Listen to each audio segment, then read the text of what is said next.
Alright, hello, welcome back to Unqualified Analysis. The show is zero qualifications, zero credentials, and just about zero will left to live. The Vikings do that to you sometimes, but what else is new? Today we're going through week 15. Only 3 short weeks left of the regular season. Football's almost over. I'm already depressed, folks. I'm pre-depressed already. I was depressed before I even found out about the only 3 weeks left in the regular season, probably another month after that in the postseason. But you know what?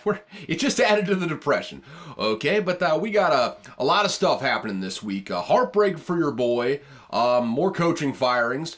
Guys that are still just dead in the water, and plenty more. I mean, we got the Cowboys making Stephen A laugh once again. It's the gift that keeps on giving, truly. But we got lots of stuff to get to, and I'm going to try to get to it in a reasonable amount of time this time around because I am tired, both mentally and physically. So let's just crack this bad boy open, shall we? Oh, also, at the end of this thing, stick around or fast forward all the way to the end if you're just here for the gambling picks. I got 3 for you in this episode going into next week. Just basically looked at them as the game was ending last night on Sunday night. So, I mean, we got a couple. I like the board. Liking the board for next week thus far. That being said, let's crack right into this thing, shall we? Let me just get a quick gulp. Probably gulp down the rest of this coffee. Yep, that'll do it. And let's crack into this thing, shall we? Starting off on Thursday night, we had a murder on live television, just about the only way you can put it. Raiders, won us some money in emphatic fashion. I'll say that right now. It was 42-0 at halftime. I don't know what you say to your team if you're Brandon Staley, other than saying, boys, do what you want in the second half. I'm fired either way. And ended up being 63-21. Just beat the hell out of them. Easton Stick had a good game in garbage time. That's the credit I can give him there. The Chargers look like they quit from, I don't know, the first play of the game pretty much. And that's all she wrote. And as expected, that's all she wrote for Brandon Staley and Tom Telesco for that matter. Former GM now of the Chargers. Both of them were fired on Friday morning after this game. And I'm maintaining it's an all-time petty move by Dean Spanos not to fire them in Vegas so they could have some, him and Tom Telesco, him being Brandon Staley and Tom Telesco, they were robbed of that night of just blowing off some steam in Vegas in a way that you can only really do in Vegas if you know what I'm saying. I'm talking gambling, I'm talking drugs, I'm talking sex. All that sort of stuff was robbed from them because Dean Spanos had the decency, quote unquote, to wait for them to get back to LA to fire them. Coward move by Spanos, just another in a terrible string of decisions. At least have the common decency to put the men in a position to absolutely go hog wild after the game. To give them the Lane Kiffin treatment. It might feel bad in the moment, then 5 minutes later they realize, oh, let's just go over the casino floor and gamble roughly $500,000, then head on over to the titty bar and keep the party going from there until about 6-ish in the morning. That's classic Dean Spanos right there, man. It's a guy that just can't get anything right for the LA Chargers. However, on a serious note, because Justin Herbert is in this franchise, they're a god-awful team this year. They're in cap hell going forward. They got a lot of work to do, especially on the cap side. They got some tough decisions to make after this. Probably a lot of guys that in that spending spree were brought over by Tom Telesco. Likely not going to be with the team anymore. But, however, since you have Justin Herbert in the building, this is already the most attractive job on the market, and I think that it's going to be hard-pressed to find any job more attractive, especially with a clean slate. And usually, the biggest piece, the hardest piece to find, quarterback, you've already got a bona fide top 10, sometimes a top 5 guy in the building in Justin Herbert. You bring in an offensive coach like Ben Johnson, you bring in a quality GM candidate, which always a nebulous market to go into, quite frankly. I don't know who the hell is good at personnel evaluation, and I'm not sure that the guys making the hiring decisions really know who's good in that department either. They just kind of like, hey, who's that guy that I met the other day, had a couple drinks, shot the shit, and just had a good time with? Yeah, hire him. He seems like a guy I could have a beer with, as Jerry Jones would like to say. Well, Jerry Jones wouldn't have a beer, he'd have a Johnny Walker Blue with him, but that's besides the point. Hey, you bring in a good GM, you bring in a guy like Ben Johnson. This thing, I mean, they could be a playoff team as soon as next year, really. I mean, the bottom of that division, I don't see the Raiders getting a whole lot better. I mean, yeah, they're 6-8 this year, but they're kind of in a weird situation where they got to hire a GM after this year. Hopefully they stick with Antonio Pierce. I think Antonio Pierce has done enough this year to earn a go at the head coaching spot. I think that's... I already made a mistake passing over Rich Bisaccia when he led you to the playoffs in the wake of the John Gruden fiasco. Don't want to make the same mistake twice by not sticking with Antonio Pierce, I would say. That's just a me thing. Just a me thing. Geno Smith, by the way, starting tonight for Monday Night Football. How about that? I'm not sure it's going to make a whole lot of difference. Got Matty Patricia out there calling plays on defense, the madman himself. But yeah, that's a thing. That's a thing. Yeah, he's dealing with a groin injury. Whatever. Anywho, yeah, Chargers just got the hell beaten out of them, and we'll have to see where it goes from here. Even with all that stuff going on, though, even with the cap hell that they are in, I think it's a pretty attractive situation that can probably pick from the litter as far as what head coach they bring in for next season, especially since they're going to have a solid draft pick. I don't know if they're going to win a single game from here on out. I mean, they're 5-9 right now. And with the Bills, the Broncos, and the Chiefs to finish this thing out, the path to 5-12 is wide open right now. That'll surely get you well within the top 10. Maybe get you a guy like Marvin Harrison Jr. if some of those teams ahead of you decide to go either the offensive line or certainly the quarterback route is a possibility. Could get a guy like Roma Dunze out of Washington. It's a really, really deep receiver class, and you got no one but Keenan Allen out there. So there's a lot of possibilities to go with, or you could go with a defensive player. Their defense does stink, so always a consideration you got to make there. But yeah, it's in spite of all the cap hell they're going to be in, a very attractive job next year just by the virtue of having a guy like Justin Herbert in the building. So that'll be one to watch whenever this thing gets started. Do they go with a guy like Bill Belichick? Do they go with a guy like Ben Johnson? I'm more inclined to think that they go the offensive route because of who they've got in the building with Justin Herbert. But hey, if Bill Belichick wants to make that trip over across the United States over a couple time zones to pick it up there, maybe it's something you explore as well. That's going to be a very interesting one the day after the Super Bowl, really, or whenever they start doing the hiring. I think it's like right when they get into the playoffs, pretty much, when they start doing the hiring in earnest. It's going to be one to watch. Going to be one to watch the interviews and who they decide to go with going forward. Let's go over to the Saturday game, shall we? Just rip off the Band-Aid, I guess. The Vikings going to Cincinnati. Looked good for about 3 quarters. Looked like they were in control. 17-3 going into the fourth. And they lose in overtime. 27-24. Jake Browning went nuclear in the fourth quarter in overtime. Nick Mullins had some just what the hell are you doing sort of interceptions. We had some attempted tush pushes where you had maybe the smallest guy on offense, not named Jordan Addison, trying to push Nick Mullins from behind. I don't know why you don't go with like a Ty Chandler or you motion TJ Hawkinson, God forbid, behind the quarterback. I assure you, Brandon Powell is not doing a whole lot of good pushing Nick Mullins in the ass. If anything, that's just a little bit of extra weight on the bench press for the defensive lineman. I mean, when you got 2 guys on just plowing down on Garrett Bradbury, I don't think Brandon Powell is going to make a whole lot of difference pushing behind Nick Mullins. Seriously questionable play calling there at the end of the game. Also questionable officiating. We had one down at the goal line that probably should have been a touchdown. They didn't get time to review it, or the Vikings didn't take a timeout. Either way, it's all sadness. Nick Mullins played good enough, though, to where he's going to be the starter next week. That's already been announced. And hey, Ty Chandler 132 yards on the ground and a touchdown. Jordan Addison had his first 2 touchdowns in quite some time without, with the new quarterback in there. There are some good things to take away from this. It's just, man, we pooped right on the bed sheets in the fourth quarter and overtime. It was terrible. It's weird. The defense, Brian Flores, give him all the credit in the world, I think has not gotten enough credit. I mean, I think the smart football people have given him a lot of credit for being very creative scheme-wise.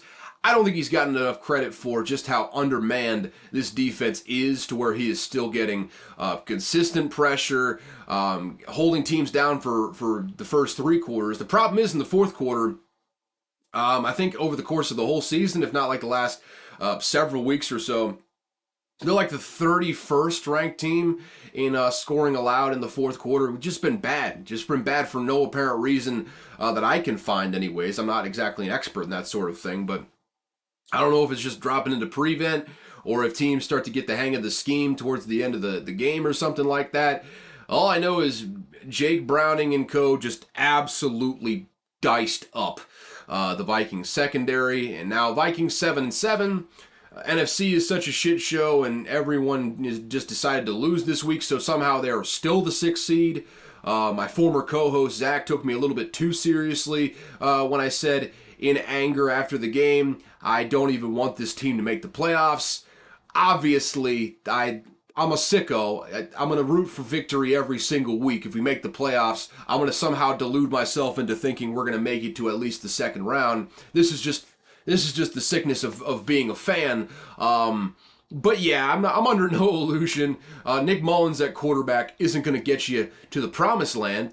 Probably good enough at this point to get to the playoffs. The problem is we got 3 divisional opponents, 2 of them being the Lions twice in these final 3 weeks. It's going to be a tough row to hoe going forward here for the Vikings, and not looking forward to it. Not looking forward to it one bit. Boy, and this is a phrase that I never thought I would say just 2 short years ago. Boy, do I wish we had Kirk Cousins, man. This is a tough time without Kirk Cousins. Hell, if we had Kirk Cousins, we might be right in the thick of it for the division right now. I think if we had Kirk Cousins, we don't lose against the Bears. We certainly don't lose against the Broncos. I don't think we lose this game against the Bengals. I think we're legitimately looking at a 10-4 team if Kirk Cousins is in the lineup. It's a big old what if game that we'll never really find out the answer to. But yeah, I miss having Kirk Cousins on the team. I think there's a pretty good chance we end up signing him for a fairly reasonable, starting level quarterback contract, which still some fans are going to bitch and moan over because the going rate for a starting quarterback in the NFL, even one coming off an injury, is probably $30 million a year. Got the cap space to spend though, and even if we're bringing in a rookie quarterback, having a guy like, and I've said this before, Kirk Cousins is probably the very best bridge quarterback you could possibly ever ask for in the NFL. But I defy you to find a better bridge quarterback in the NFL than what Kirk Cousins will provide if we do draft a quarterback next year. So no matter what, I'd love to see Kirk Cousins back in the lineup next year, even coming off of that Achilles. Maybe won't have the mobility that he's had it in previous years, but I'd love to see him back in there. He's, especially under the Kevin O'Connell scheme, he has flourished in ways that I did not think possible when Mike Zimmer was the head coach. So yeah, I'd love to see it going forward here. Bengals, man, I think I said it last week. It's worth saying again. Zach Taylor is so much better of a coach than I thought he was. I apologize, man. I thought he was just a Joe Burrow merchant, just skating by on the strength of having a ridiculous quarterback and then a ridiculous set of receivers. Having Jake Browning in there, it has shown me a lot with just how good this guy is at calling an offense, scheming around what he has. Obviously, the receivers and the weapons in that offense help immensely, but got an average at best offensive line to work with. All the credit in the world goes to Zach Taylor, man. He coordinated a hell of a game. I would venture to say outcoached Kevin O'Connell in this game, which, by the way, this is one thing I want to kind of address too, kind of nip in the bud. If you're calling for Kevin O'Connell to be fired, you're an idiot. You're an idiot. You're stupid. You are brain dead. An IQ well below 100. I'll tell you that right now, because he's been one of the best coaches, if not the best coach, in that hiring cycle where we got him before the 2022 season. So let's just stop that right now. No one's getting fired after the season, because the Wilfs are a good ownership group that aren't going to act irrationally in that situation. Kwesi Adofo-Mensah's just got to get in his bag with getting... I mean, couldn't hurt to draft more linemen. I mean, certainly defensive linemen. We need about 1 million of those.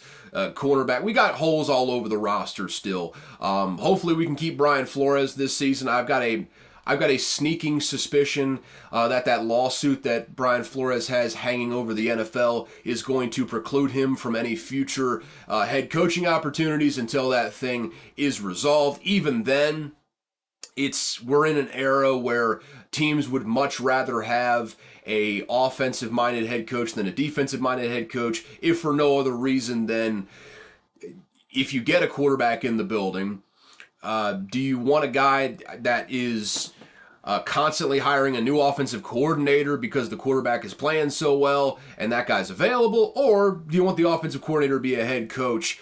Obviously, the Vikings had their way of doing things, and if you have that offensive coordinator being a head coach, you got the continuity there for the quarterback to just kind of grow in one system for a while. I understand it.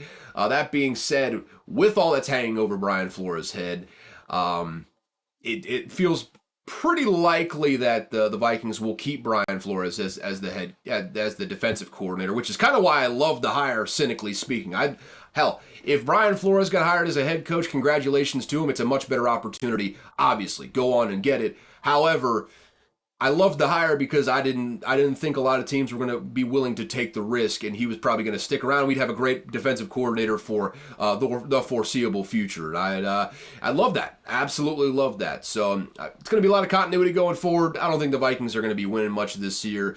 Bengals, they're very much in the hunt right now. They've got some work to do still. They're one of about 1 million 8-6 teams, I believe, in the AFC. But I mean, they got the Steelers, Chiefs, and Browns going forward. All winnable games. I mean, the Chiefs, who the hell even knows with the Chiefs? But yeah, a couple winnable games within the division there. We'll have to see how it goes. I've already spent entirely too much time on this game. Let's take a quick break for me to talk about some college football headlines, though, because I forgot to get to those at the top of this show. So a little quick in between here, the interlude between the 1 o'clock and the 4 o'clock game on Saturday. Let's run down some quick headlines from the portal, recruiting, coaching news, all that stuff in the NCAA. First and foremost, Kyle McCord actually not going to Nebraska. I am dumb. Fun fact there. Also, Donovan Raiola is the one that coaches at Nebraska. That would be Dylan Raiola's uncle, not Dominic, his father. Yeah, it was quite a week for your boy last week when reporting on Nebraska. Also, Dylan Raiola made it official today as I am recording this. He flipped his commitment from Georgia to Nebraska. Huge, gigantic get from Matt Rule over there, building a hell of a program. I've said it before, I'll say it again. He's going to get that rig rolling, if not next year, maybe the year after or the year after that. It is only a matter of time before he gets Nebraska back to winning 9, 10, 11 games in a given year. This is just what Matt Rule does. He builds programs, he does a damn good job at that. On the subject of Kyle McCord, actually ended up committing to Syracuse, so hey, shout out to the new head coach there. It was Fran Brown, doing a hell of a job there, getting some good recruiting wins. The former defensive backs coach at Georgia, shout out to him. However, no offense to Syracuse, but just judging by the option of either Nebraska in the Big Ten, ascending program, or Syracuse in the ACC, which is a lesser conference, going up, with a new head coach in the building, I would assume that the starting job at Nebraska was not a guarantee for old Kyle McCord in there, which is, weird situation. But hey, good for Kyle McCord landing on his feet. I suppose he will definitely be the starter at Syracuse. And like I said, hell of a get for Fran Brown there over with Syracuse. A couple portal headlines. First and foremost, former All-SEC running back for Arkansas, Rocket Sanders. He is on his way to South Carolina. Big pickup for a bad rushing team last year. That should help them immensely. Got to get some offensive line help in there, obviously, but Rocket Sanders certainly helps out a lot for Shane Beamer and co. Huge get there. Also, Ole Miss. It pains me to say, but they're, just flaming, burning, white hot as the damn sun in the recruiting portal. They have the number one portal class right now. They just landed Juice Wells in the portal. That is one of a bevy of 4 stars or better, wide receiver, defensive line, all over the place. They got 10 wins this past season. They're obviously trying to make the push going into this 12-team playoff era for not only a playoff spot, but a high playoff seed. It pains me to say it, but Ole Miss is looking fierce next season. That offense is looking mean, and they're getting a lot of defensive commits. The number one player in the portal right now, Walter Nolan, a transfer from Texas A&M. Really, I think the only 5-star in the portal right now. He is currently crystal balled to go to Ole Miss as well. So, yeah, I hate it. I can't say I like it, but credit has to be given where credit is due. Ole Miss is having a hell of an offseason thus far, and we're not even at National Signing Day just yet. So, buckle up. It could get interesting. Mississippi State's had wins of their own. Still looking for a couple big-time recruits, though. We got a 4-star defensive end today, so it's a start. But, I'm just waiting for that Florida job to come open so Lane Kiffin can take the Florida job and take his entire roster at Ole Miss with him. That'd be ideal. That would be absolutely ideal, and I'd laugh. I'm just saying, I'd laugh. Either way, what else we got here? A couple coaching headlines. Former Indiana head coach Tom Allen, he was fired by Indiana this offseason. Ends up landing on his feet, though. The former Indiana defensive coordinator who got promoted to head coach will be going to Penn State to reassume a role as defensive coordinator for this upcoming year after Manny Diaz took the job at Duke. Can't remember if I said that on the show or not, but yeah, he is now the head coach at Duke. Former Miami head coach. Didn't work out great at Miami, but he didn't really get the time to either because Miami heard, Mario Cristobal is available. Why don't we kick old Manny to the curb and go hire a guy that can recruit Florida like just about no one else? And it seems to be working out so far on the recruiting trail for Miami. But good hire by Duke for Manny Diaz. I don't know enough about Tom Allen's resume, quite frankly, to say whether the hire by Penn State is a good one. Getting a former head coach in the building is not necessarily a bad idea, though. I think this is probably a solid hire for Penn State. In addition to their offensive coordinator, whose name escapes me. I think I said that on the show at some point here. I think he's already brought someone in. James Franklin, I'm talking about, is the he in question. But yeah, there you go. Final headline here before we jump back into the NFL slate. Notre Dame offensive coordinator Gerard Parker, he will be the next head coach of Troy after John Summerall got hired by Tulane. Still a perplexing move by John Summerall to go from Troy to Tulane. Seems like a lateral move at best, but what do I know? This is the second straight year where Notre Dame has had to, replace an offensive coordinator. Last year it was Tommy Rees going to Alabama to be the offensive coordinator there. This year Gerard Parker getting hired by Tulane. Marcus Freeman going to have to keep going into the bag and picking up new offensive coordinators. We'll see if it works out well this upcoming season, but Troy has his new head coach in Gerard Parker, and there you go. There's your headlines. Let's get back into the NFL, though, shall we? Also, a time check. What are we at? 23 minutes? Making good enough time. I just got to keep on blowing through these things. You shut up, Adobe Creative Cloud. I don't need to hear your bullshit right now. Steelers versus Colts. Colts beat the ever-living shit out of them. even with a skeleton crew in the backfield, even with Gardner Minshew tossing the pigskin, they still won with ease. They got shut out in the first quarter, but I mean, there's just a flurry of points in the second. Really, in the final three quarters, they outscored the Steelers 30-7. It was not close by the end here, even with Zach Moss going out with an arm injury. I believe X-rays were negative on that, so possibility he's back next week. But they were running out like Tyler Goodson, Iowa's own Tyler Goodson, Trey Sermon, who's now been on like 16 teams or something. That's an exaggeration, but it feels like he's been on 16 teams. Just like I said, a skeleton crew in the backfield they're running out there, and it didn't even matter. They were able to just run away from the Steelers. They're talking about Mike Tomlin getting his job taken away from him. Which, hey, I would imagine Mike Tomlin, a lot like Andy Reid whenever the Eagles fired him back in the day. I would imagine Mike Tomlin would not have to wait long to get a new job. I think maybe the Patriots even take Mike Tomlin if he's available. I don't know if getting rid of Mike Tomlin is the way to go, but hey, it's your organization, your organizational future. If you want to make that decision, hey, go ahead. They got some serious culture problems, though. I mean, especially.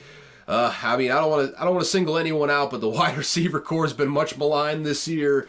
A lot of attitude issues, a lot of stuff leaking out of the locker room you wouldn't usually see. Yeah, things are bad right now in Pittsburgh. They just came off losing to 2-win teams 2 straight weeks. Then they lose to the Colts this week on the road. It's it's gonna take. It feels like it's gonna take a miracle for Mike Tomlin to get that however many, like 18th or whatever winning season in a row. Hey, good luck, T. Good luck, T. I'm if it doesn't work out over there with the Steelers, you can always come back home to Minnesota and be the defensive coordinator if Brian Flores does somehow get hired away by someone else. That being said. Yeah, good win for the Colts, man. They're right in line for a playoff spot. Shane Steichen, I mean, book it. He's my coach of the year. Especially, I mean, they got this slate coming up: Falcons, Raiders, Texans, and that one against the Texans. Who would have thought coming into the season that a game between the Colts and the Texans might be for the division title when it's all said and done, especially with how banged up that Trevor Lawrence has been over there with the Jaguars, and after they get absolutely destroyed by the Ravens on Sunday night. This is looking like it could shape up to be a big-time matchup in Week 18 coming up here. But, yeah, I mean, the Colts, they're well in line to get a playoff spot right now. It's a loaded, I mean, not really loaded, but a very crowded wild card picture in the AFC right now. With that schedule, though, I mean, they should win against the Falcons this coming week. Spoiler alert, that's one of my bets, actually. It's kind of a spite bet, but it is one of my bets. Then they got the Raiders, who they should win against at home. And Texans, that should be a dandy of a game, assuming C.J. Stroud is back in the fold there with Houston. But yeah, everything they want is in front of them. I mean, 10-7 probably gets you the playoff spot when it's all said and done. One other thing to come out of this, DeMonte KZ basically just took Michael Pittman's head off. Not funny, but yeah, it was pretty bad, and yeah, he got punished by the NFL for it. I guess he's been doing this on multiple occasions, so yeah, he's suspended for the rest of the season going into the postseason. I'm sure he will appeal that, but obviously, I mean, the NFL's been fining for some bullshit this year, so if they're fining for bullshit, they're bringing the hammer down for stuff that's actually egregious, and that hit on Michael Pittman was a little bit egregious, so I can understand it. I don't love that he got suspended for the rest of the year, per se, but I mean, it is what it is. That's just that's the letter of the law nowadays, so it is what it is there. But yeah, another loss in the Steelers secondary, which is already kind of looking pretty thin. It's just Minkah Fitzpatrick he's playing his little heart out, man. I'll tell you what, he's doing the best he can, but there's only so many holes you can fill in one defense at one position. So yeah, good luck, Steelers. Good luck. It is looking like there's a lot of changes coming in the offseason. Oh, yeah, also, Mason Rudolph, he'll be starting next week because Mitch Trubisky stinks. I think it might be the end of the road for old Mitchy boy. Hey, you'll always have that first-round contract, buddy. You'll always have that first-round contract money. Hey, maybe you can get maybe you can take Adam Archuleta's job over on CBS. He's been... I don't want to besmirch the man's name too much, but I don't enjoy his work in the booth. I'll just say that. He had a couple instances this week in the Titans game that were just, not good. Not good. Maybe Mitch Trubisky can come in and do a little bit better than Adam Archuleta can. And we'll just leave it at that. We'll just keep it moving. Broncos got the ever-living shit beaten out of them by the Lions on Saturday night. I mean, my goodness, the over. I mean, the Lions basically hit the over by themselves. They won 42-17. The Broncos just looked hapless. I mean, there were stretches where, I mean, they couldn't get a yard at the goal line. I mean, obviously the refs didn't help them. That phantom offsides call on the offense, which is like there was literally no one offsides. I don't know why they called it. Refs have been doing some wild shit this year on basically all fronts. A little bit of reffing isn't going to help a 25-point deficit, though, which is what this one ended up being. You saw Sean Payton yelling at Russell Wilson on the sidelines, which... understandable, I suppose. He's not very good, but tough scene in front of a national TV audience. Jahmyr Gibbs is rounding into form. Amon-Ra St. Brown was out of this world. Jared Goff looked like the Jared Goff of the previous couple seasons. He had 5 touchdowns, no interceptions in this game. And the Lions are back on it, man. They are this close. They're just a breath away from locking up the division for the first time since... literally before I was born, 1993, 30 years ago was the last time the Lions won the NFC North, and they are right on the cusp of doing just that. Still think they're really just a team that's built to win one playoff game and get bounced by, I mean, be it the Cowboys, the 49ers, whoever they end up drawing. It doesn't feel like this is a team built for a stretch run. They are on the cusp. I would say next season, if they make some good defensive additions, they could really make a push for a possible Super Bowl run. That's not an exaggeration either. They have the horses to do it. They just got to make a couple key additions here and there. One of them they're going to be getting, though, towards the end of the season, C.J. Gardner-Johnson. He's coming back from a torn pec that he suffered early on in the season. He will be available as soon as next week, I believe, going into the playoff run. Big guy to get back. He created a bunch of turnovers last year for the Eagles when he played for him. So that's a big get. That's a big get right there towards the end of the season. Maybe that'll help him, for a stretch run a little bit. Hey, weird things have happened. It's not like anyone in the NFC outside of the 49ers looks completely infallible. So, could the Lions surprise me? Sure, they absolutely could. Broncos on the other side, it's they're just not a very good team. I mean, yes, they beat the Vikings, but the Vikings aren't a very good team either, so that's neither here nor there. They're just been all the credit in the world to Sean Payton. He's been coaching his ass off with this team, really coaching around the deficiencies of Russell Wilson. That, I mean, we've talked about it before on this podcast here. They are stuck with maybe the worst contract in all of the NFL, outside of maybe the Deshaun Watson contract, with what they've got with Russell Wilson in the building. And I think Sean Payton's done a marvelous job scheming around that. The problem is you can do that against average or worse teams. When you go up against a team like the Lions, who are a legitimately solid football team, especially on the offensive side of the ball, doesn't quite work out so great in your favor when you go up against those teams. So, yeah, I think Broncos, they definitely got the right guy in the building. I mean, Sean Payton's had one of his better coaching jobs of his entire coaching career with this team. But they've got some serious limitations at the quarterback position. Secondary outside of Pat Surtain looks fallible, I would say. Fallible is probably the best way to put it. Defensive line is kind of bereft of talent in a lot of ways. They got some talent acquisition to do before they can really start competing. That being said, it is the AFC, so they could still very easily make a playoff spot. It is absolutely a logjam there at 7-7, 8-6 right now. So anything could happen. They got the doors blown off them in this game, though. Lions at 10-4 on the cusp of winning the NFC North. let's get into these Sunday games, shall we? The Bears just absolutely coughed one up right at the end. I mean, Joe Flacco tried to throw this game away on multiple occasions. I think he had a couple pick sixes in this game. The problem is he also was absolutely slinging the pigskin down the stretch here. I mean, he had a couple long touchdowns, ended up with 374, had those 3 interceptions, but 2 clutch touchdowns. Gets to Dustin Hopkins in the position for a go-ahead field goal late with some improbable plays. They get the win, 20-17. The Bears are 5-9. They're, I guess, not officially out of it, but they're pretty much done for the year. And you know what? It's all gravy, man, because you got that Carolina Panthers draft pick at the end of the day. I mean, no sweat off your back there.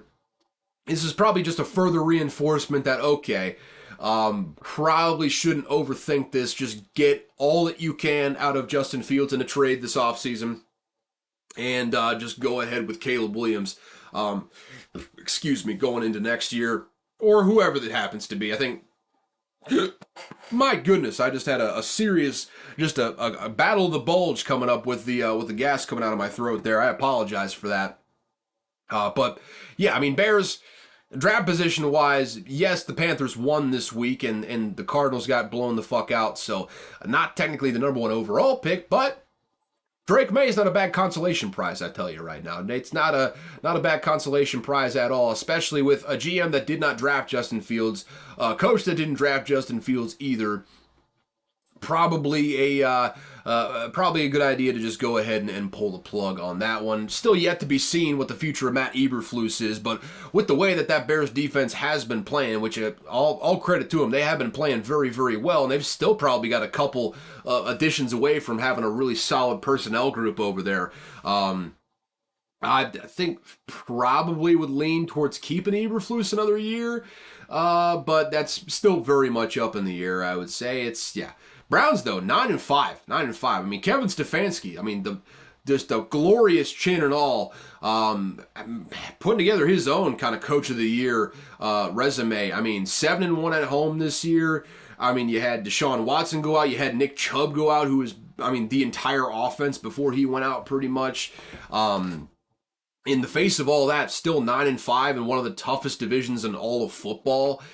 Really, all the credit in the world to them. They are very much in line for a playoff spot right now. I'm not sure how deep they're going to get in the playoffs with Joe Flacco as your quarterback, but hey, they're all the credit in the world for even getting to this point. They could have a very much a coach of the year candidate on their squad as well with Kevin Stefanski. So yeah, I mean, Browns get a win there. Wasn't pretty, but a win is a win. Let's talk about a game that wasn't exactly pretty for one of the teams. The Packers. My goodness, did Baker Mayfield just dice up Joe Barry's defense. 381, 4 touchdowns, no interceptions on the day. I mean, just absolutely demolished the Packers secondary. The Packers reaffirmed that Joe Barry was going to be the defensive coordinator going forward after the game. The plan is to keep him. It will still continue to keep them from winning games, but whatever they got to do, I suppose. Yeah, that's just not a great loss there for the Packers. And in successive weeks where, I mean, playoff hopes were on the line, they just laid just absolute eggs on the field. Tommy Cutlets ran all over him, and you got Baker Mayfield just tossing the pigskin down the field. 4 touchdowns to 4 different receivers. I believe he is the only quarterback, visiting quarterback in the history of Lambeau Field to come in there as an away quarterback and get a perfect passer rating. Bad all around for the Packers right now. Just bad. It feels like it's 6-8. It's a far cry away from the playoffs. Even though they're not that far out of the playoff hunt, it's gonna be tough. It's gonna be tough down the stretch here for them to really build some momentum going into the postseason. Buccaneers now. Baby, they're in the driver's seat for the NFC South, man. I mean, the Falcons, we'll get to them in just a second. They fucking stink. But, man, I mean, between the Buccaneers, the Falcons, the Saints, I mean, certainly not the Panthers, but those other 2 teams, Buccaneers are playing the best of those teams right now, man. I mean, the Saints got a win yesterday to stay in that divisional playoff race, but I mean, the Buccaneers, man, they're kind of turning it on. Todd Bowles getting the boys playing a lot better than I thought they would be this year. Probably giving him another year at the helm, if I had to guess. Unless they just fall apart down the stretch here, end up at like 7-10 or something. But hey, Baker Mayfield having a bit of a resurgence, showing that he's probably going to be at the very worst a backup for the next decade and change in all likelihood. Hey, things are good. I mean, times are good down there in Buccaneer land. They're doing well, and they've got what could be a game for the division title the last week of, well, second to last week of the season. They're playing the Panthers the last week of the season, so that should be a win. They're at the Panthers, which, hey, it's been an obstacle for teams before, certainly this past week. We'll get to that in just a second. Yeah, I mean, Jaguars, who aren't playing well, could be playing against C.J. Beathard there on Christmas Eve this next week. Then they got the Saints and the Panthers. It's all right in front of them. If they win out, I think they certainly end up getting that division title. Well, yeah, they would absolutely get the division title because one of those wins would be over New Orleans, and at that best, New Orleans would be 9-8 at their very, very best. So yeah, winning out gets them the division title, gets them hosting a playoff game in the first round. So hey, ceiling is the roof for this team, man. Ceiling is the roof. Credit where credit is due. On the other side, I would strongly suggest a coordinator change at the defensive coordinator. You know, just a friendly suggestion from your local Vikings fan here, Caleb. Joe Barry stinks, and maybe you should go with a defensive coordinator who notably doesn't stink. Just a thought.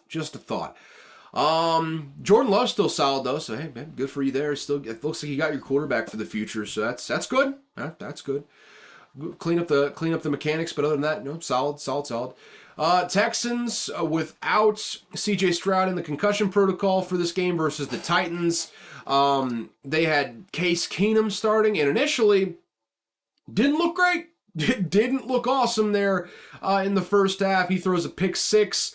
The Titans were up 13-3 at halftime. Then all of a sudden, the Miracle Man just goes to work. We remember the Minneapolis Miracle back in 2017, which is, you know, one of the highlights of my football watching career here. He did it again in this one. Takes the Texans all the way back, gets them to overtime, and in overtime hits, I believe it was Daria Gumbawale, down the sideline for like a 40-yard play, gets them in field goal range, 2 seconds left, Kaimi Fairbairn hits it, nails it, Texans 8-6, very much still alive, a win that was, I mean, they absolutely had to have without what's his name, CJ Stroud in the lineup. About the name, yeah, okay, cool. Either way, I'm reading tweets on the side here. My brain is all sorts of scrambled like eggs, scrambled like a motherfucker right now. But 19-16 wasn't pretty, but they get the win. Titans, you know, they're 5-9. Will Levis, their promising looking young quarterback, had one good drive to start the game. Didn't end up going great after that, but then ultimately, I believe it was in the fourth quarter, he goes out with a high ankle sprain. That's what it was diagnosed as today. Quarterbacks are different, so he'll probably be week to week or something like that. I don't know. We'll see. Might be Ryan Tannehill time there for the rest of the season. They're not going to make the playoffs, so no reason to really drag this thing out. Hey, gritty win by the Texans, though, man. Gritty win. This could ultimately be the one that they look back and say, yup, that was the one that ultimately got us the division title here in the AFC South. The Jaguars who aren't playing well, and the Colts who are really playing well, all very much in it for this division title. And they could have 2 playoff teams. I doubt they have 3 playoff teams in this division, but certainly possible. AFC South, way better than we gave credit for coming into the season. So, hey, shouts out to all of them. Outside of that, yeah, we'll just keep it moving. Jets got eliminated from playoff contention for the 13th straight season, longest current streak in American pro sports, not just football.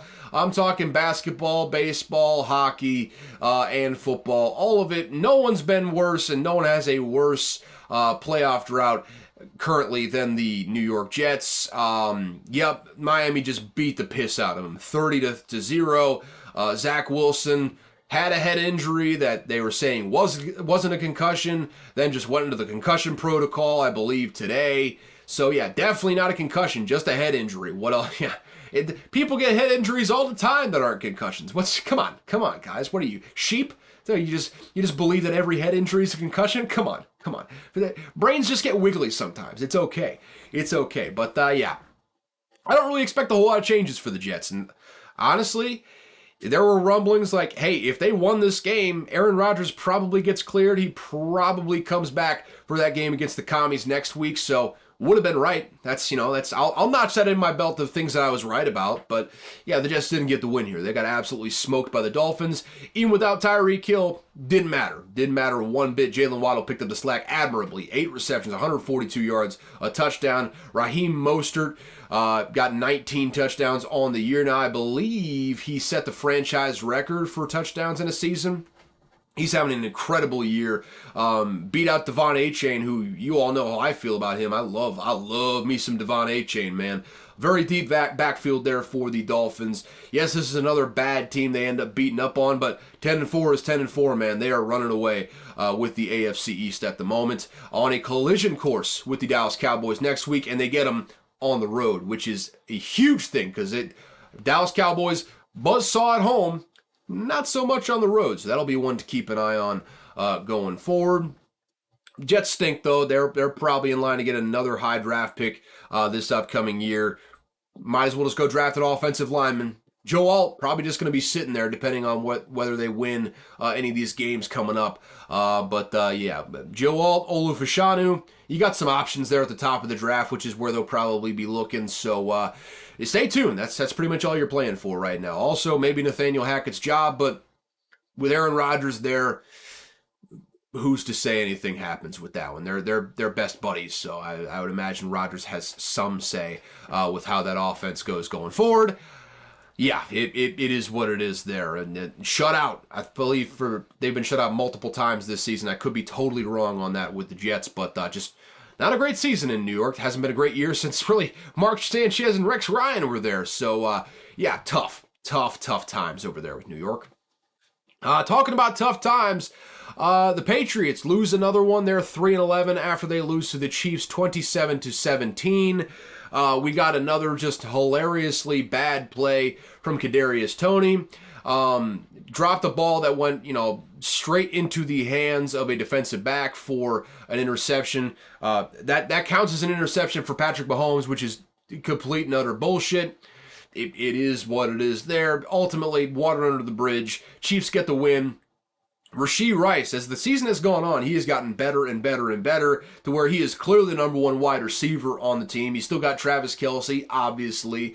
He's a force to be reckoned with in the middle of the field. But Rashee Rice has just continuously gotten better throughout the course of this season. So, I mean, again, outside of Rashee Rice and maybe Justin Watson, probably just hit the dump button on the rest of that receiving core.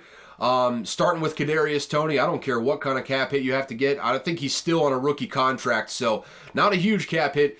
You cannot bring Kadarius Toney back. He's bad. He's just not very good. He's an explosive athlete, but just not very good. And everyone outside of that, yeah, it's total reset coming from the Chiefs. Again, like I was saying in context with the Chargers, very deep wide receiver class this year. I would imagine they're going to get at least one or two of those guys in the top couple rounds, I would imagine. On Patriots side, we've got another report suggesting that Bill Belichick is going to be out after this season. I'm still in wait-and-see mode. It feels more likely that he leaves than not, but yeah, I don't know. I'm just going to wait and see until it actually becomes official. I don't know. I don't know there what that's going to end up being, but we'll see. We'll see. It can't keep going on like it has gone, at least on the offensive side of the ball. That's for damn sure. Otherwise, nothing's going to change. But 3-11, I mean, the worst season that Bill Belichick has probably ever had. So, not great times in Patriot land, but they're going to have a really high pick. Probably going to end up being a quarterback. We shall see. There's a lot of needs, especially on that offensive side of the ball, so could be anything up at the top there. The Saints That Tommy Cutlets run was fun, wasn't it? I mean, they just absolutely abused the man. Anti-Italian discrimination, as the Saints defense was saying, "Grazie, prego," doing the old Italian hands there. The signature celebration, I suppose you could say, for Tommy DeVito, and the Saints get the win 24-6. The fact of the matter was, one of those teams was pushing for a playoff spot. The other one was the Giants. So, yeah, Saints took care of business there. They are trying to just keep on winning until they get to that matchup with the Bucs. Again, that'll likely tell the tale on who wins the division there with the NFC South. No disrespect to that final week of the season, but the Saints and the Bucs coming up in Week 17, that is going to be a monster matchup for both teams. It could all be over this next week, though, because the Saints are on the road at the Rams, and I really like the Rams in that spot, too. Also, they play the Falcons in Week 18, which I don't care how fucking terrible the Falcons have been. They always play the Saints tough, and the Saints always play them tough. It is a rock fight every single time those teams end up playing. So, just based on schedule dynamics, I feel like the Bucs got a much better, easier path to get to the promised land than what the Saints do right now. Also, I'd say the Bucs are probably a better team overall than what the Saints are right now. But hey, they get the win when they needed it. They just got to keep stacking those up, and they'll get to where they want to go. Derek Carr, solid game in this one. 3 touchdowns, no interceptions. I would say there's still rumblings in that building, to say the least. I guess we'll talk about it now. The only bet that I lost over the course of this weekend, 5-1 otherwise, on fire on my picks this week. The Falcons, they lose a robust 9-7 game with about 15 people in the stadium at Carolina. This was kind of a joking sort of thing going around that David Tepper bought up all the tickets just so they wouldn't have the embarrassment of the listed price being like 45 cents to get into the Panthers game. I don't think that's far from the truth, because there was literally there could not have been more than 5,000 people there, maybe. That's a big time, maybe 5,000 in the stadium right there. I mean, it was damn near empty in that place. Looking like a baseball game at the Oakland A's over in that stadium in Carolina. And the attendance, as far as tickets that were sold, was like 77,000. So something smells slightly, just a little fishy there with that attendance. I think David Tepper, being as rich as he is, could spare a couple million just to make sure that he bought up all those tickets and bumped up those numbers there, just so he wasn't getting blacked out on the national television circuit. I assume anyone who is stuck watching this game wishes the game was blacked out. Quite frankly, though, it was bad. It was bad. Desmond Ridder is god awful, terrible. Looks like he's getting benched for Taylor Heineke again. And I once again continue to wonder why you didn't go after Lamar Jackson. I understood where you were going as far as trying to commit to Desmond Ridder this past offseason. If he works out, it's a guy in a rookie deal who's very cost effective as far as building around. But to not even go after Lamar Jackson, boy, that's a head scratcher. That's a head scratcher right there. Also, man, Arthur Smith, you got to do yourself some favors, man. Like the head scratching usage of all the weapons continues to happen. Drake London, Kyle Pitts, Bijan Robinson, all once again kind of no shows in this game. Play calling. I mean, Tyler Algier led the team in carries, which once again, what are you doing, man? I want you to stick around. I think you're a dynamic play caller and a really good schemer of run game. But Jesus Christ, you're not doing yourself any favors there, Arthur. And I'm sure if you do get fired, you're going to find yourself right back in Tennessee once again. Mike Vrabel, I'm sure, has got the spot just waiting for you to come on back in. But my God, can you at least try to keep your job? Like, just try. just try. You cannot lose this game. I know it's on the road. You don't exactly have a home field advantage for the Panthers, though. There was no one there. There was absolutely no one there. Yes, the game was sloppy, but with the way you scheme up a run game, that should play right into your favor there, Arthur. It's just a bad bad scene all around. They had probably the best roster in the entire division, and they just pissed it all away. Pissed right down their legs, shit their pants while they were at it too, and I would say the Falcons are probably out of it. They're not technically out of it, but at 6-8, probably out of it here in the NFC South. And you know what? Good riddance, man. I'm done betting on them for sure. In fact, I've got a spite bet on them coming this very week, which they could come back and bite me straight in the ass. But just the principle of the matter right now. I'm pissed. I'm pissed at the Falcons right now for what they did to me. The only bet that I lost, I would like to reiterate that. The only bet that I lost this weekend. Anyways, let's move on from that. Also, Panthers. I mean, hey, you're pissing in the Bears Cheerios, which I love to see. You're no longer the number one overall pick. That pick that you sent to the Bears. So hey, that's a bright spot, I suppose. Poor Bryce Young. Anyways, the Commanders go on the road to the Rams, and the Rams get the win 28-20. Got a little bit interesting there at the end. Really, just from a covering perspective, had a 2-point conversion just sitting there. Jacoby Brissett was in late for still not entirely sure what reason. I don't know if Sam Howell was banged up or just simply not playing well. But he got pulled for Jacoby Brissett late. Jacoby Brissett scores a touchdown, and they go for 2. And if they went for 2 and they got it, that would have been the second bet that I lost of the day. But thankfully, they don't get it. They preserve the cover for me. 28-20, the Rams get the win. They're 7-7. I think they're currently in the 7th seed in the playoffs right now. And they got a matchup with the Saints coming up this week. So big time implications for that final playoff spot coming up in that game this coming week. Looking forward to that one for sure. Kyren Williams, by the way, an absolute revelation. By far the best running back that Sean McVay has had in that offense since Todd Gurley was there. He had 27 carries for 152 yards and a touchdown in this game. And when the run game is going for that Rams offense, it is damn tough to stop. You got Matt Stafford slinging the ball. Not a whole lot of teams, record be damned, not a whole lot of teams playing better than the Los Angeles Rams right now. Sean McVay has been in his bag this season. Raheem Morris on the other side doing a solid job of his own with a defense that really playing better than what the personnel would suggest. So just a great job all around for that team down there in LA. I mean, good draft picks there with Puka Nacua. Just you can't be anything but just happy as hell, happy as a clam with what you're seeing there with the Rams. Commies-wise, it's sad. I mean, the whole coaching staff is pretty much just dead men walking at this point. So what else is there to say? They're just bad clock management, bad football in general. They're 4-10.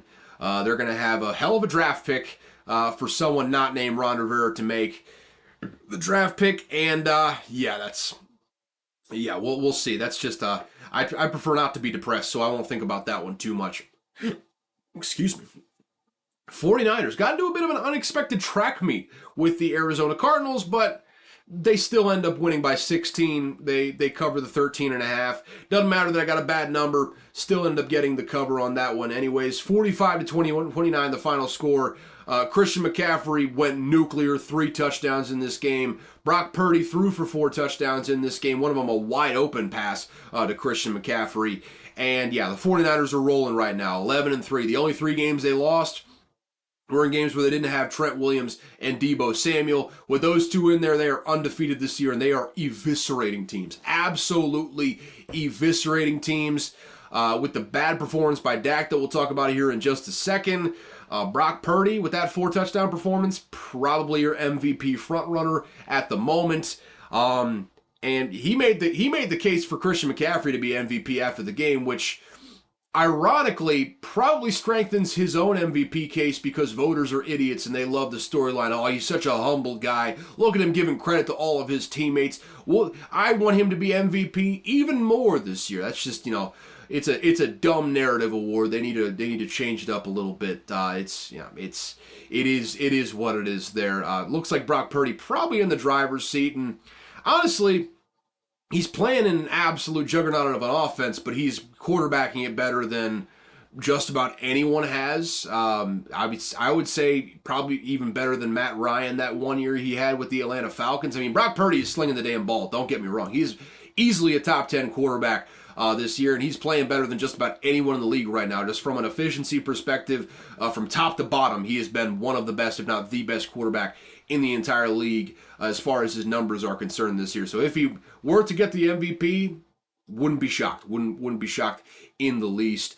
Cardinals, actually no, the Cardinals are 3-11. So yeah, I think the Panthers do still have the number 1 overall pick. So hey, you're still sitting there, still sitting pretty for Caleb Williams if you are the Bears at this very moment. But yeah, Cardinals, we'll see. I mean, the Cardinals is the Cardinals. We don't have to spend a whole lot of time on them. You all know what it is there. Got Trey McBride though. Got Trey McBride, nice little rookie tight end there. 10 receptions, 102 yards, and you still got Kyler Murray playing very well this year in Spurs. Just needs a little bit of help around him. So hey, good stuff. Good stuff to build off of. Just not a whole lot on the roster overall. The Bills just beat the piss out of the Cowboys. It was shitty. It was rainy. Josh Allen had less than 100 yards. He had a quote after the game saying he feels like the kid in the group project that did nothing but still got an A. Pretty apt comparison because James Cook was the offense yesterday. I mean, 25 carries, 179 yards, a touchdown on the ground, and the Bills just, like I said, eviscerated the Cowboys 31-10. Dak Prescott, bad game, 134 yards, 1 interception. They got into opponent territory like 3 or 4 straight times in the first half and came away with nothing. That should tell you just about all you need to know about how this game ended up going. It was a shellacking, a bloodbath. In this one, if you are a Cowboys fan, I have got an excuse for you to lay out there for people who give you shit this week, though. I would probably be one of those people, by the way. So this is just, this is just game. I'm just putting on it right now.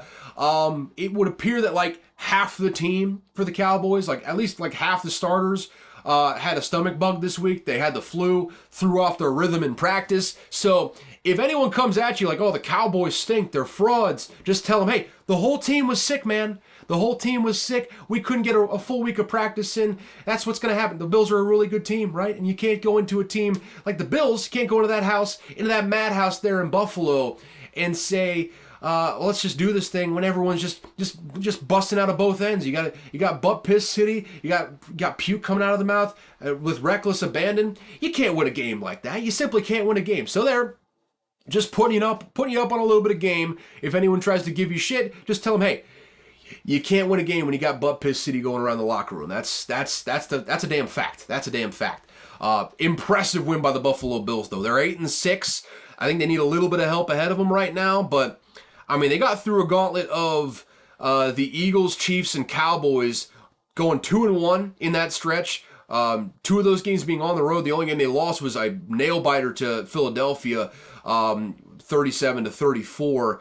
Now, they still have the Dolphins in Week 18, which would probably be a consequential one, at the very least, for the Bills. Dolphins might be resting starters in that game, but for the Bills, going to be a very consequential one. But you got the Chargers, who are hapless. They should win that game this upcoming week. And then they got the Patriots, who get the revenge there. I don't know why you lost to them 29-25 earlier in the season, but you got a chance to make it right coming up there.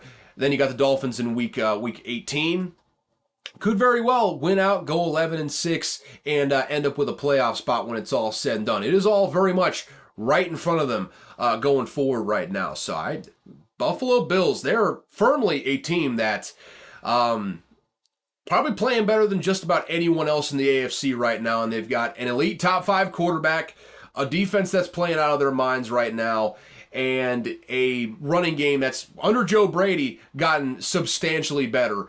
They are really playing their asses off right now. They're really impressing me with what they're doing, and they could be rolling into the playoffs when it's all said and done. We've seen low seeds come in and run the table, go all the way to the championship. And in the AFC right now, with how wide open it is, no one team has really just firmly grasped it, as Patrick Starr once said, and punched their ticket really as the top team in the conference.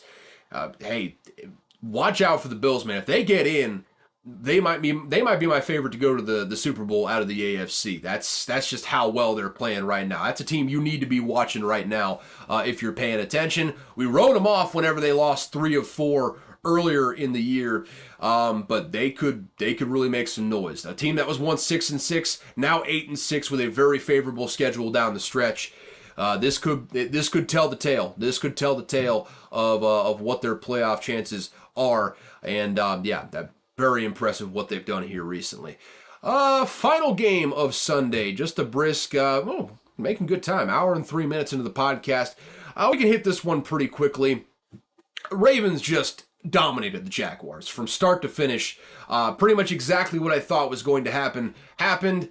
Not a whole lot of movement from Trevor Lawrence. The Ravens pass rush did a hell of a job against Trevor Lawrence in this game. Ravens get the win 23-7. Isaiah Likely was in his bag in this game. Lamar Jackson was looking very efficient on the ground. I mean, that the Jaguars pass rush was just in a pretzel trying to get Lamar Jackson on the ground. There were a couple plays where he just danced around for like 7 or 8 seconds, threw across his body into the middle of the field, which for 99% of quarterbacks is a bad thing. But when Lamar Jackson's doing it, he's creating like 20-some yard plays, getting first downs.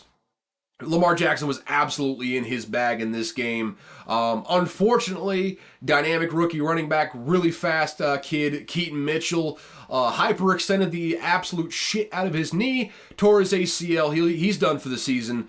But Gus Edwards, in the word of former President DJT, Donald J. Trump, just a massive man, a giant of a man, and he's there holding down the fort. And you still got, when Lamar Jackson is your quarterback, the running game is just much easier to get going, no matter who you got in the backfield. So wish the best for Keaton Mitchell. It sucks that he is going out like that, but it's not the most dire situation in that backfield. You can sustain some losses when you got Lamar Jackson as your quarterback. The Ravens, though, 11-3 now, very much in the driver's seat for that 1 seed going forward.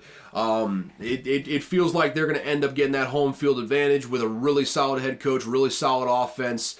Weapons galore on that offensive side of the ball with Zay Flowers, Odell Beckham Jr., Rashad Bateman's playing well. Isaiah Likely is kind of starting to round into form as that guy that you were hoping he would be when they drafted him in kind of high a couple of years ago in the draft. A freak athlete for sure, really coming into his own without Mark Andrews in there. He stepped up big time in a way that I think everyone thought that he kind of had to for them to continue to have this momentum. Ravens, man, they're inconsistent at times. They had to kind of eke one out last week against a really good Rams team, and they've kind of just dropped some inexplicable ones at times here. But a really solid football team, and it feels like them and the Bills are kind of on a collision course right now. I don't know what's going to go on with Kansas City. Kansas City could very well find their way in the AFC Championship game, and then lo and behold, they get a couple lucky bounces here and there, and then Patrick Mahomes has them in the Super Bowl once again. I could very much still see that happening, but the Ravens and the Bills just seem to be playing just about better than anyone else in the AFC right now, and I continued in this one. As for the Jags, boy, it's the Jags they're danger close right now, man. With how much of a logjam it is at the bottom of the AFC for that wild card spot, they could very well find themselves out of the playoff race at the moment. Trevor Lawrence is in the concussion protocol, and the track record has been for quarterbacks, really just anyone going to the concussion protocol, very rare for a player to go into the concussion protocol and then come out in the same week. So I would say it is an uphill battle for Trevor Lawrence to play in this upcoming game at the Buccaneers this upcoming week, which is that would be a tough loss, and that would probably put the onus on the Buccaneers to end up winning that game. But 3 straight losses for the Jaguars. You lose to the Bengals, you lose to the Browns, you lose to the Ravens. And, you got a couple winnable games on the stretch. You got the Buccaneers, Panthers, Titans, which in theory should be games that you could win. However, man, with the way they've been playing, the way that defense has just been porous over these last just several weeks of the season, the Jaguars are just not playing very good football right now. They could very well find themselves on the outside looking in. They're of the 3 teams in the AFC South that are 8-6, they're playing the worst right now. They're currently the number 1 team in that division just by virtue of tiebreakers and whatnot, but they have the worst point differential of those teams. and they've got, I mean, second most points allowed to Indianapolis right now. Well, second worst point differential too, because Indianapolis has got a +1 point differential. So I was wrong. Sorry about that. But yeah, it's just, it's not been looking good for the Jacksonville Jaguars down the stretch right now. It feels like, I don't know if they're going to end up making the playoffs. I don't know if they're going to end up making the playoffs. It feels like Houston and Indianapolis might be the teams that make the playoffs out of this division, which, if you told me that coming into the season, boy, I would have got you drug tested, man. You must be high. That's what I would have told you. But yeah, it's tough times in Jacksonville, and you got to be asking some serious questions about defensive personnel for sure, offensive play calling. Everything's got to be looked at if you bring this roster into the season and you end up missing the playoffs. Still got everything they want in front of them, but right now it's not looking pretty. It is not looking pretty right there in Jacksonville at the moment. That is it for the recap right now, though. So, with that said, let me just quickly get you a couple picks, and then we'll get on out of here. So, coming up this week, and I'm going to add more as the week goes on, just a couple, actually got 4 picks for you to end this thing off. Just a couple that I found favorable, and that at least one of them that you probably want to move on quickly because it's moving very quickly in the direction that I bet it. First and foremost, we got the Rams -4 versus the Saints on Thursday night. I love that line. I think the Rams are a head and shoulders better team than what the Saints are right now. I think they can force the Saints to turn the ball over. I think they can get pressure on Derek Carr, and I think they can stop the running game with Aaron Donald there in the middle. So I love that. I absolutely love that line at the moment. I'm just trying to figure out. Give me just a second. Got to bring up week 16. Yep, and that is still -4, so you can still bet that. Also, got the Packers at the Panthers. If you're giving me -4, I know the Packers have been playing bad here recently. It's actually moved to 4.5, -5 in some places, so I'd move on that quickly if I were you. If you're looking to bet that line, yeah, I think the Packers. They haven't been playing well, but they're playing well enough to beat the damn Panthers right now and beat them soundly. So yeah, -4. Love that line for the Packers this upcoming week.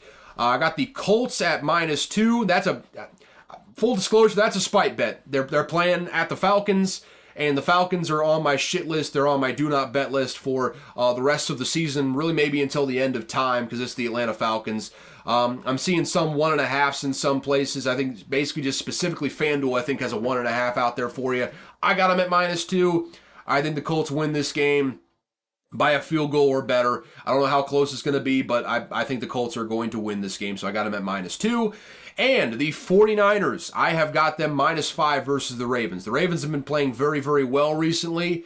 The 49ers are on a different level, a absolute different stratosphere than everyone else right now. And they seem like the clear best team in the NFL, and it doesn't even really seem that close at the moment.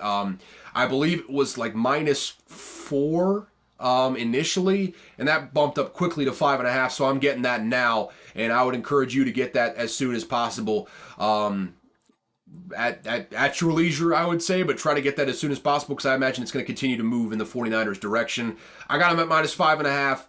I just think, especially 49ers at home, they are a buzzsaw to be reckoned with. So they had a little bit of trouble last week with Kyler Murray being a mobile quarterback. I would anticipate that still being a problem with Lamar Jackson this upcoming week, but the nightcap on Christmas, I am taking the Ravens, not the Ravens, I'm taking the 49ers over the Ravens -5.5. Give it to me. So yeah, Rams -4, Packers -4, Colts -2, 49ers -5.5. So yeah, there you go. There are your early picks. I'll probably add another 2 or 3 going into the weekend, so stay tuned on Thursday for that. With that said, though, thank you so much for tuning in to Unqualified Analysis. We do this twice a week, Tuesdays and Thursdays. Probably going to get into a bowl game preview here at some point, maybe next week. Stay tuned for that. We're getting right into the meat of bowl game scheduling right now, so again, stay tuned. Until then, though, if you enjoyed, hit the like, hit the subscribe, do whatever you got to do, be it on Spotify, Apple, YouTube, wherever you're listening to this. go ahead and smash that like, smash that subscribe, share with a friend even. Help me grow this bad boy a little bit. If you want to keep up with all things Caleb, just follow me on Twitter at Caleb Verzek, and then, shoot me a DM if you're trying to comment or contribute to the show. If you want to say bad things, just don't bother. I don't want to hear those sorts of things. But if not, hit my line. Why don't you go ahead and hit my line, or go to the email unqualifiedanalysis@gmail.com. That will also be in the description down below if you want to hit me up there. And yeah, thank you so much for tuning in to Unqualified Analysis. As always, I've got no clue what I am talking about, but fun fact, Uranus, you're gonna have to bear with me on this one. This is a long one. Uranus's axis is tilted 97 degrees, meaning compared to the rest of the solar system, the planet is essentially just on its side. So instead of rotating like this way, with, say the sun is over here, the Earth rotates this way, Uranus is on its side. So it's rotating like this, as such. I hope I have been clear. If you're listening on podcast, I'm sorry. You have no idea what I'm talking about. But it is what it is there.